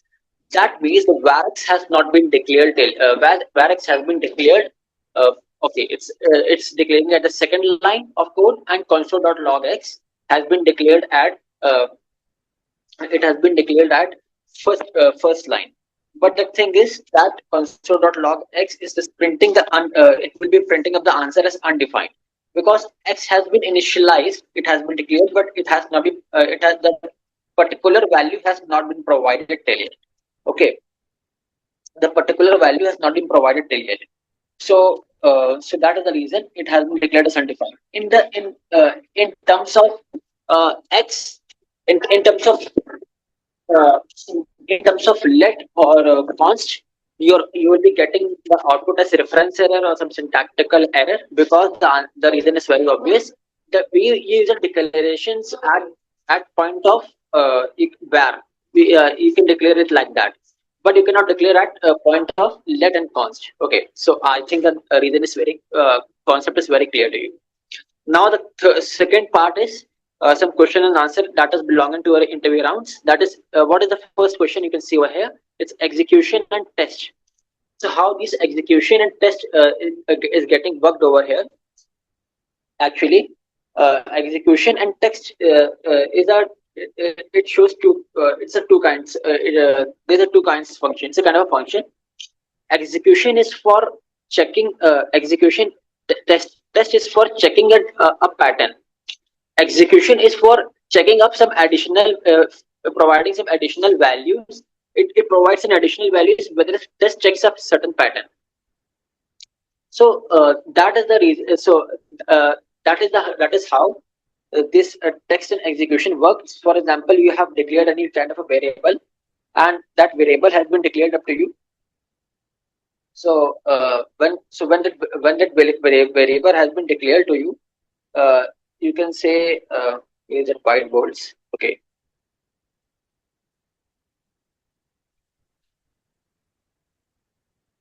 So okay. So for example, let me check. For example, uh, 1 minute. For example, you have declared any variable with let. You have declared any variable with let for like that. Let an x or let v. So v is for example you have considered as v as Vedant. So v has, if you have initialized v as Vedant, then the thing is you have to check then, and if you are using console.log, and when you are using console.log, then you can you can use that operation test dot and test like this, and dot, and again dot, you can check up with this and you can check up with this VAD. So output, what output you will be getting over there?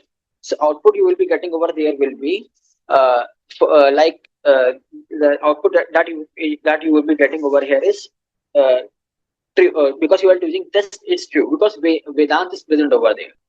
But for example, if you are using any random variable, for example, Shukla, then the output you will be getting as false. Output you will be getting as false. It will be it will be totally you will be getting as false. What is the reason? Because uh, what is the reason? Because you will be getting it as false because it is not present over there. So this is the concept of checking. Now, if I talk about some you can say execution part, execution is console.log. Sorry, 1 minute. For example, if you're using execution as again, yes, it's again it's Vedant, and you are using console.log, console.log. Okay, then you're checking as using execution exec. Then you're checking as you're using as Vedant. You're checking as VE. So output you will be getting it as VED, whole VED. Okay. If you are using VE also, then okay, okay. For example, it's pure Vedant. Then also if you're and I'm using execution.VE. So output you will be getting it as whole Vedant also. But at the same point of time, if I'm using this thing, okay, if I for example, the same point of time, if I'm using V is equals to Vedant and I'm using console.log,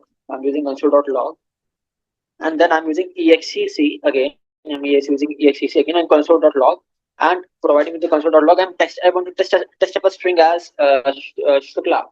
So that at that point of time, it will be output that you will be getting over is as null. Actually, because it is not defined over there. Okay, so that is the reason you will be getting it as null. So same is with you can say it is with the your test also.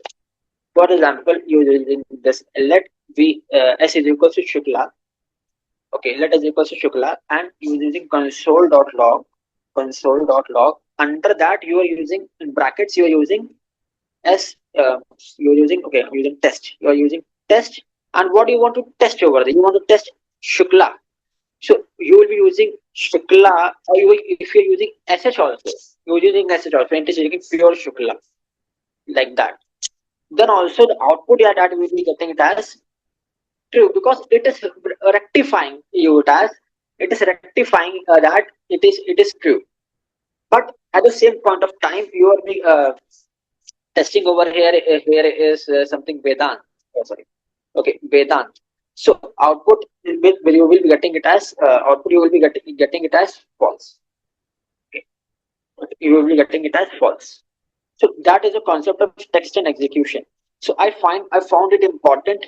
So I just found it all those things important because these things are very important towards the uh, uh, these things are very important at the interview points of view and the other sessions. So okay, so I'm moving towards the particular part that I wanted to explain to people. So 1 minute. So just ensure me that my screen is visible.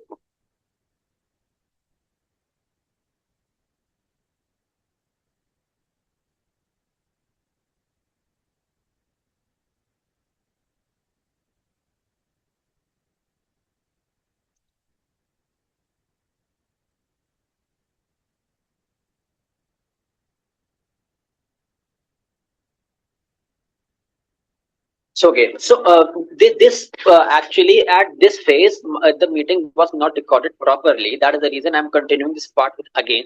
So there's no problem that I will be explaining this part again. So what does this part means?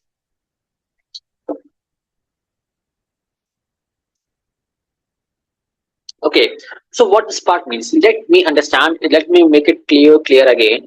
We would be understanding the file operations, file handling operations purely in your Node.js. So we have started in these Node.js sessions, and we have covered up till the modules. Then I started with the file handling. At file handling, this phases was not recorded properly. So that is the reason I'm explaining you this part again. So let us understand it again. In a you can say I would be just giving a recap, and if you have any doubt, you can ask me. So or you can comment it down in the YouTube session. Okay, when the recording will be getting to the YouTube. Okay, so what is FS? FS is const FS is an inbuilt module in your in your Node.js file, in your JavaScript file. It's a built-in module. It's a kind of a package. Okay, not const FS. You are declaring with const. Require is a keyword is used in JavaScript. So okay, when you are linking it towards Node.js. So we that means that FS requires we require FS. FS is a pure concept when we use file handling. So if we are using file handling, we require the concept of FS. Then we are using fs.write file sync, and we are using a directory dot slash. That means we want to require this package at this module at this point of time. So that is so one thing more, that when I'm telling you about FS, you use FS at the point of phase, at that point of phase, at phase where you're not requiring any so just avoid this FS when you're declaring any kind of variable. So FS is because FS is a built-in module.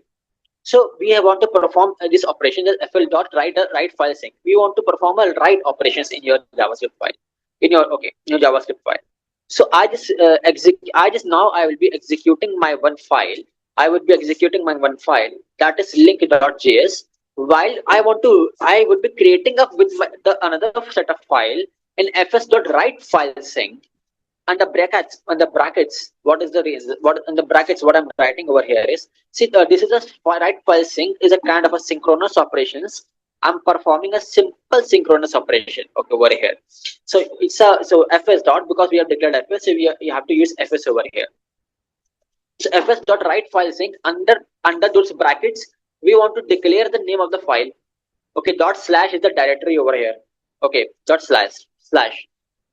Because when you see on here also I was using dot slash, but I was not initializing the name of the file. Here I've initialized the name of the file, that is Vedant dot txt is the name, the txt is the extension towards the file. So Vedant dot txt, that means I'm creating up a new file. So I would be creating up a new file over here.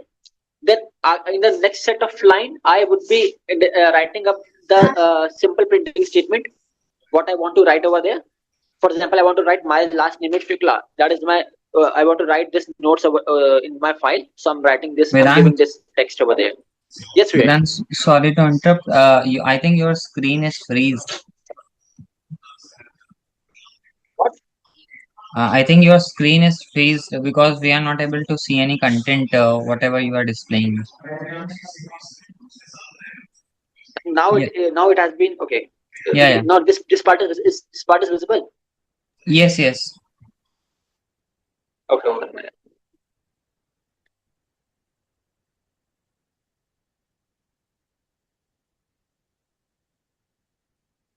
Okay, I think I haven't did it right way. Okay, now it is visible. Okay, Wish, Yes, can you now confirm it? Yes, it's Okay, thanks, Wish. So okay, I was saying you that I have declared one file, a name of the const fs is inbuilt module. Required is a keyword that we want to require this keyword over there. Fs.write file sync is just we are using a synchronous operation. Dot slash the name of the directory over there. We want to require a certain directory to write up a certain links statements under the file. Const fs is equals to require fs. Fs.write file sync is fs.write file sync is a kind of a synchronous operations. Dot slash vedant.txt is the name of the file. And we are using double quotes because dot slash is the name of the directory. At current directory, this directory vedant.txt, we want to create up a new file, as well as we want to write up a simple statement over there. The simple statement that we would be writing over there is my last name is Shukla. Okay, there's no problem. Now, as you can see over there, and since I was using my last name is Shukla, but again I'm running my file with like node and name of my file. So the operation has been executed, but you can see what are the results over here. The results over here has been showing that I'm a node developer. that is not a proper result I want, because it, but you can see my last name is Shukla, but I wanted to print my file like that. But the thing is that the file has been created. The new file has been created over there. So the new file has been created over here because I'm a Node developer. The thing is, why this kind of you can say variations has been performed over there, because my last name is Shukla is not a, because I'm overwriting it. When we are using fs, because I in the next line of code I have this although it is not visible over here, but it does in the presentation, but I have just used another kind of operation, fs.write file sync, that a kind of a synchronous file operation. So that is the thing that we this one the last statement got overridden this statement, and this has been printed under the name and under the file name. I'm a Node developer. Okay, so so one thing more, that when you're using fs.write file sync, you are using you're simply creating up a file. You are writing you can print your whatever statements you want to print, or whatever operations you want to print up the file. But the thing is, for write file sync will be overriding this. So that is the reason we introduced append.file sync. Append.file sync is a new function that that will be understanding later on. Okay. So now it's const error is equals to require console. It's a kind of a, you can say uh, it's a kind of a, you can say, method that we initialize over here. So the most important thing over is you have to use fs.write file sync, because it's a kind of a synchronous call to your current directory. That is the most important file concept over here is. And uh, so it is a and watch file is, it's what is the file name, that is changing on the on your file. And also it's using as a callback listener that will be called on call each time, and the file is, when the file is accessed. So this see, all these things are there to understand. And so okay, so this much part has been, I think, clear to you. Now okay, now I will be moving towards the next slide. So okay, simply I wanted to print up a new line, that is, I'm a Node developer over here is. Okay, since you can see over here is, I'm a Node developer has been printed, but I was writing my last name is Shukla, but I manipulated the full name of the file, that is, I'm a Node developer. So so it is a method in the file. So fs.watch file system is a method that is module used to watch for changes on a specific file. As I was saying that I was overriding, but I just overrided a concept, that I was overriding a concept that is I was changing up a name of a line of my file, that's, I'm a Node developer. So the watch file is uses polling periodically, checks the file changes at specific intervals, and prints you the normal file result. So, and we use this operation while using this and this kind of technique. Okay. So it is, you can say, also one thing more, that it is a very important function. It works on your timeline. For example, every second, 100,000 milliseconds, it checks the file modification time. Since it has changed, if a change is detected, it logs file changed. Okay, so it's a kind of polling versus event-driven concept. So that checks at particular intervals at what are the manipulations done in the file. Now it's a part of a const fs require fs.watch file. I'm a Node developer, and you people can follow me on LinkedIn. Now I'm using a callback function. You can see, okay, I'm using a callback function. I'm using a callback function, and using a callback. And one thing more, that if you are using any kind of errors like listener argument type of functions and or anonymous function, that means you are for example, that means you're using some additional, you can say, piece of code in your file, piece of code in your file. If you're using error invalid argument type, that means you are not using a particular function properly. For example, now if you people can see over here, after watch file, I'm using write file. I'm not using, now you can see the most important part over here is write file sync and write file async. Async is a kind of a, I'm using a asynchronous operation. For synchronous operations, we use sync. We use sync as it has been written over here. For asynchronous operations, we just use write file. We remove sync. We are not using async over here. So I'm getting up the name of the file, that is Vedant.txt. I'm not developer. You people can follow me on LinkedIn. Is a message that I want to print up in my file, and I'm using error. Error is a kind of a callback function. I'm using the fat arrow function, and then when I'm using braces over there. Although I was not using it properly, that is the reason it was coming error argument type. But you have to what is the proper syntax to write it, and why we write error is for checking, like we check over there that really it do have any kind of error. If error, it returns back me as error. If it not, it just prints up my proper statement properly in the particular file. And I'm using flat arrow function and braces console.log, and it will be printing up my whole statement. It's a proper with the help of proper callback function. Then I'm using a const fs is equals to require. Fs is equals to require. It's a kind of an inbuilt module. Const Vedant is equals to fs.write file sync dot slash follow dot txt. UTF-8 is used for encoding. It's used for encoding. It's a concept of encoding that it encodes you what kind of text, because in binary, as you people know that system reads only some binary operations over here. Some binary operations over here. And so it's known as Unicode transformation format. It is a character encoding standard that represents all possible characters of code points. It represents all possible characters. So they are variable encoding so text. So it actually just reads up the file. Simple in one language you can understand. It is a compatible standard that reads up the what kind of characters are present over there in the file, because your file cannot because in the whatever you are writing in your file, whatever text you're writing inside your file, you cannot read it properly. For example, if you're using any xyz text over there in the file, you cannot use it. Your file cannot read it properly. Okay, but under UTF-8, it can read it properly, and it because it arranges your it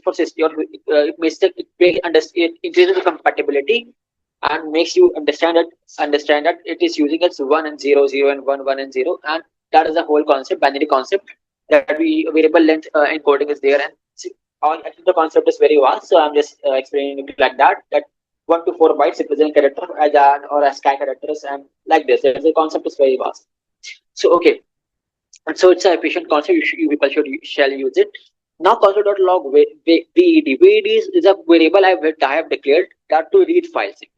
Now I'm using a synchronous operation under the reading operation, and I want to, because for reading you have to understand one thing. You have to create your file additionally on your side. As you people can see over here, there is an option from here. You people can create a file on your own. For example, I've created a file name as follow over there, and follow the file or the follow file has been created over there, and you people can see over here. As the follow file has been created over there, you people can use read file sync. It's a simple operation, and dot slash follow dot txt is a name because I'm providing a current directory over there. Dot slash is the current directory. Follow dot txt has been created, and whatever you can write addition manually over there for in your file. For example, whatever you are writing using manually in it. So then you're printing it like that. Let's check up this what I'm getting over after read file sync. So it's a kind of an okay, you might be getting a kind of an error sometimes. For example, if you're not using some things properly, say like no such file directory or documents, it's over here, and then open you can say. For example, it's not able to find a particular directory inside my file. Okay, the thing is, it is not able to find particular directory inside my file. So that is the problem. I was getting over there. So why I should be getting this error? Let me check up. Okay, it happens when you are actually it happens when I'm not using. Actually, it happens when I'm not using. You can say the spelling is correctly okay. The reason I got up, the reason I got up over here is, yes, I was correct. I was not using the current name of my file. For example, my name of my file is follow, and I'm checking my directory it as follow.txt, and it's not a name of my file. I have to check up with follow only, because for example, if you're creating your file as follow, you cannot check up with Vedant. obviously. I curated my file as follow, but I'm using doc.txt. Doc.txt is an extension for creating a file, but it's not compulsion. It's not a compulsion when you're creating it manually. When you're not creating it manually, it's you use, but I'm curating it manually, so I cannot as I haven't used it. So if you haven't used there, so I cannot use it here also. Okay. So now it has been rectified, and see whatever operations it has been written over there. It has been showing up Vedant Shukla, my name and my phone number. Okay, my Vedant Shukla, my name and my phone number has been reflecting inside my file. So it's not reflecting it like that. It has been reflecting inside your terminal, not on your file. It's not opening up your file. It just reflects at your terminal properly. Okay, so I have done with this PPT.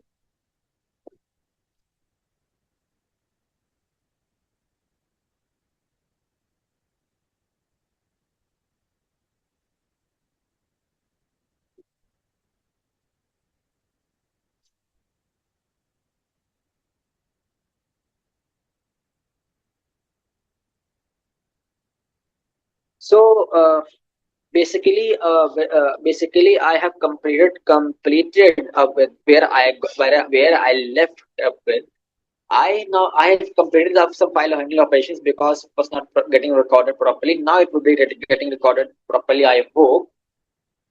Now now you have been reflecting up a simple diagram. The diagram might be not being okay. You cannot understand it properly.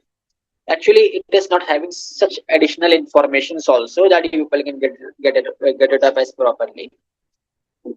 But it's a kind of a node architecture. This that At that phase of time, we were understanding about file handling operations. Today, will be extending up with part, and we will be understanding how Node.js works. How Node.js works, it simply means understanding the architecture of Node.js. Node.js using at file handling, as we were using two concepts, asynchronous and synchronous. Synchronous is a blocking operation, and asynchronous is not blocking. For example, when you are using synchronous, using write file sync, you're using it properly likewise. But when you are using asynchronous, you're removing sync.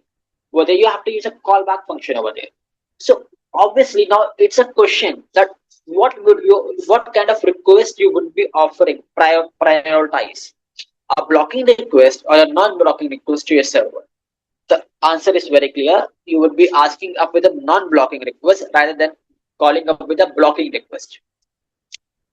A non-blocking request is a kind of a request, It's a kind of a request that that server cannot handle. Sometimes when there are threads in your thread. This is a concept of thread pooling. If you have studied about operating system, there's a concept of threads. Threads have been, you can say, it's getting on your stack, and there's a kind of a concept of thread pooling over there. So what thread pooling do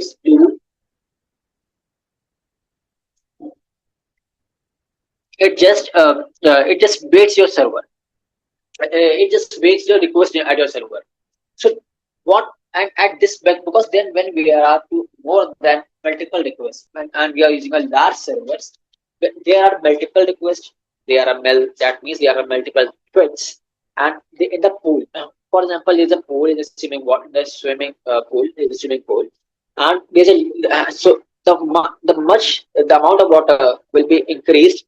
The area of the pool will be increased. In a similar way, the amount of threads will get increased, the amount of area that will get increased. So this diagram reflects so that this you can say holes or these circles, you can say, so oval shaped circles are your node. This whole this square shape is your, you can say, under this rectangle, it is your, you can say, your pool. And this is your, you can say, these arrows are, you can say, you are your kind of it's working as a deadlock. So now we'll be understanding this concept as well. Okay, so before understanding this concept, uh, Okay, I've explained till I've explained till here that okay, that I have to okay. For example, now we'll be understanding about synchronous and asynchronous operations. Before understanding this thing, one more thing is there that I was explaining you about append file sync. What is append file sync over here is append file sync. It is additionally and add up a it just add up your a certain line. It is adding up a certain line at your file, but you can say from where it has been adding up the certain lines. Your file has been created over there. Your file has been created over there, and for example, your file has been created over there uh, as as follow. Now you want to append use fs.append file sync, as that means we are using a file synchronous, a simple synchronous operation. Append file sync means we are want to append a file, and with the help of synchronously we are appending up a file.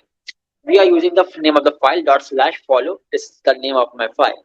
At follow, I want to append my name. Append my name, and my name is Vedant Shukla. And see if you can see this kind of functions coming over there. It is coming due to this local string of array local strings. So new date. So new date dot get date to local string.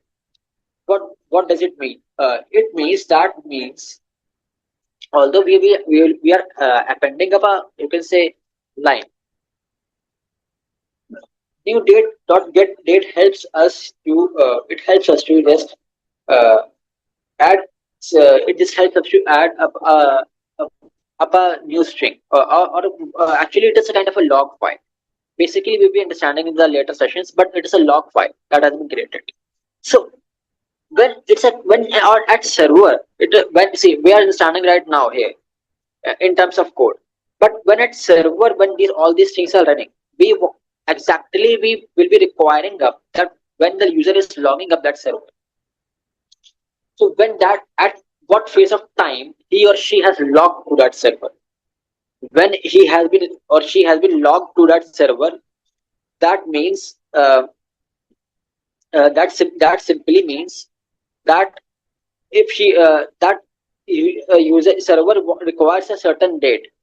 User requires a certain date. User requires a certain time when he or she has been logged at the server. So this kind of operations for your new date dot get date to local string at Node.js helps you to understand this concept clearly. So the expression will throw an error because new so okay, it's not throwing an error. For example, you have to use it properly. Because it's a pure function. When new date that formatted according, so it is be formatted according to the user's locale.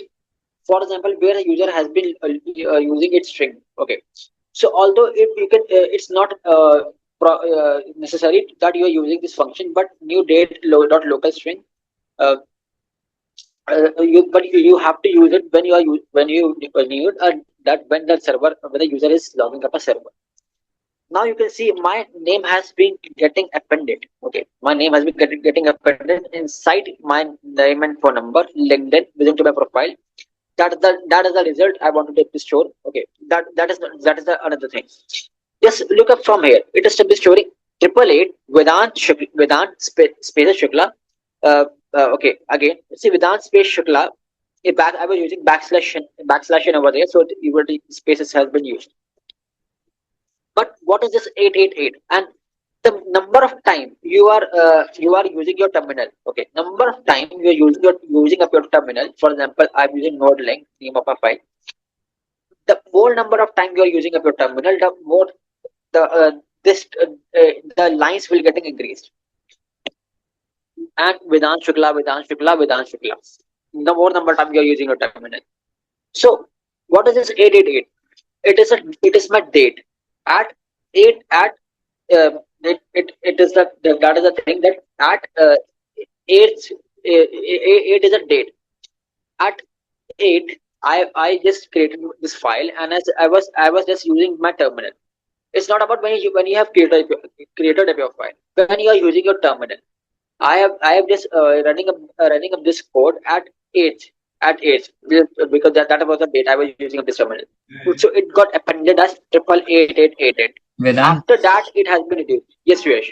Vedant, only 3 minutes are left. So if you want to So yes, continue, Suresh, I have covered up.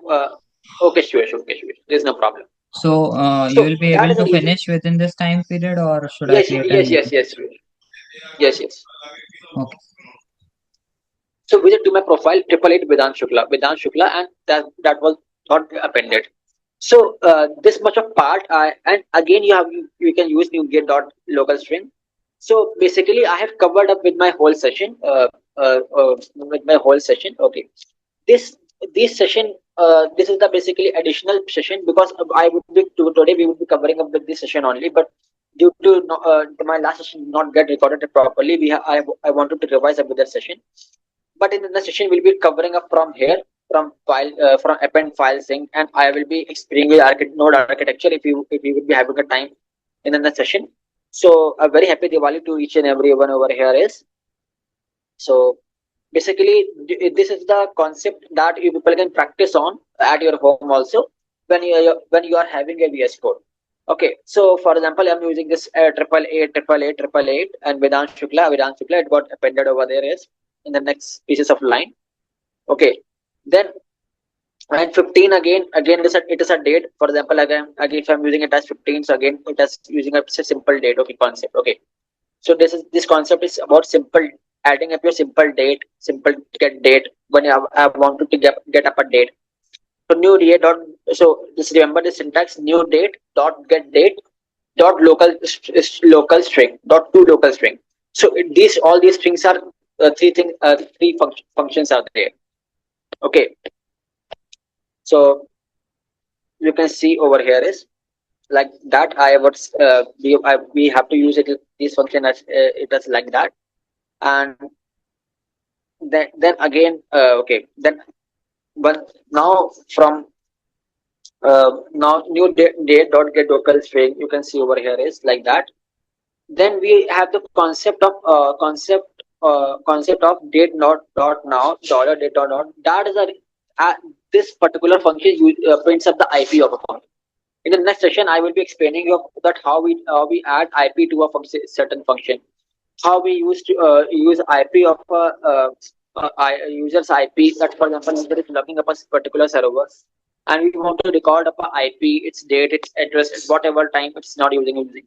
So we what is the proper syntax we would be using over here is. So these much all things have been covered till now, and these all things are there.